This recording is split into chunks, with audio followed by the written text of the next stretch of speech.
the Go to Image, there are 13 stories that stems from the characters from Sheridan Falls.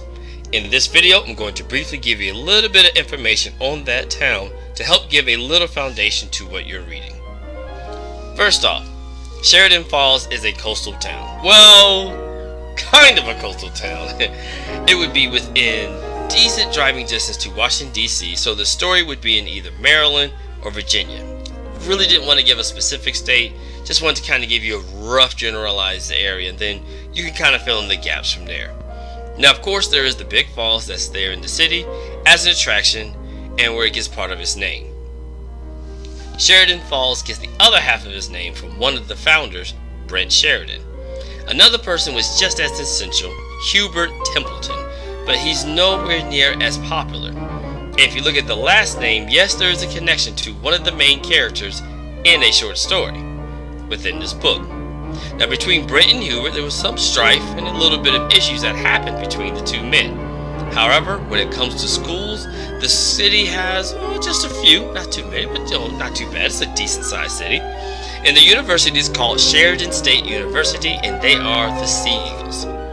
Now, the two main high schools that serves the city are the Brent High Unicorns, whose colors are gold and white, while the other school is Wedgwood High Ocelot, whose colors are purple and gray. An interesting fact about that, they didn't necessarily divide the town evenly because they don't want to cause any issues and troubles, and you start to get into a lot of, sometimes terrible things between fights. So they kind of did a mismatch throughout the city as far as which side was going where. So you could be on one street, go to Brent, and then you can cross the street, and then that side is going to Wedgwood. Just a little fact. Now, while the other school is the Wedgwood High Ocelot, like I said, one of the founding members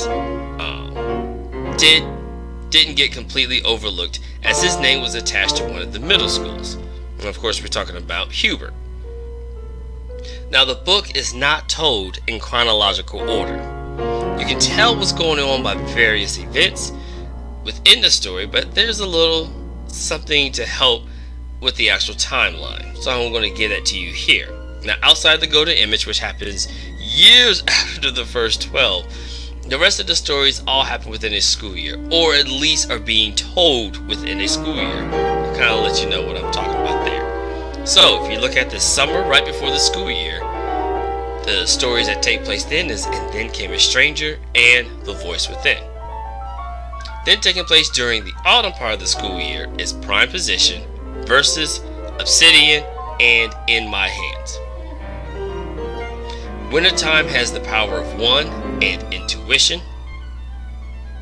And finishing up the season in spring is Lucky, Mystic Waters, Jason Templeton, and Tatiana's Sacrifice.